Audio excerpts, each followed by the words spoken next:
What we're talking about is the worst of the worst. Brampton's mayor and city councillors say their recently launched program aimed at getting rid of illegal rentals is working. The fact that of the ones we've had the most ferocious complaints about, that 63% are in compliance, this RRL is working. The 2-year residential rental licensing pilot began in January in wards where there have been the most complaints. It requires landlords to register with the city before renting out 4 or fewer units. Under the program, bylaw officers can inspect properties, and those who violate city standards can be fined or face penalties. Without such support, municipalities will struggle to manage the health and safety issues that we face. They say those complaints include fire code and parking violations, unsanitary living conditions, and sexual exploitation, where landlords are asking female renters for sexual favors in exchange for a bed to sleep on. The situation here is that many of these girls are afraid to speak out because they're afraid they're going to be deported.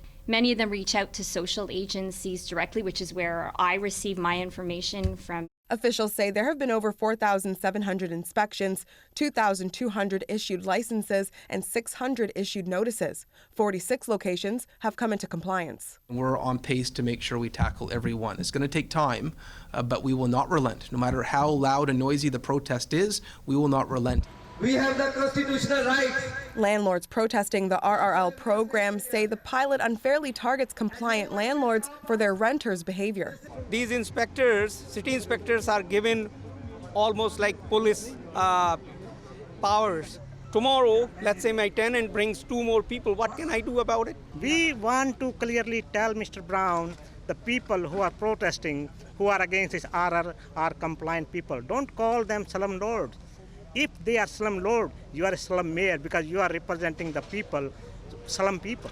At the news conference, Mayor Brown dismissed their concerns. No matter how noisy and loud the Slum Landlord Association is, we will not bow to the pressure to ignore our requirement that you must meet building code and fire code. Brampton councillors say that the program is much needed because it keeps vulnerable renters safe. Our city is home to approximately 100,000 international students who deserve a safe and secure housing. The issue has been... This social worker agrees. Seeing a low turnover number isn't surprising.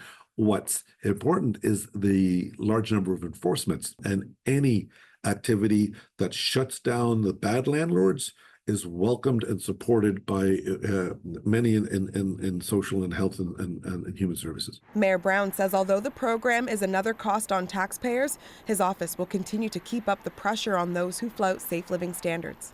Britnei, CBC News, Toronto.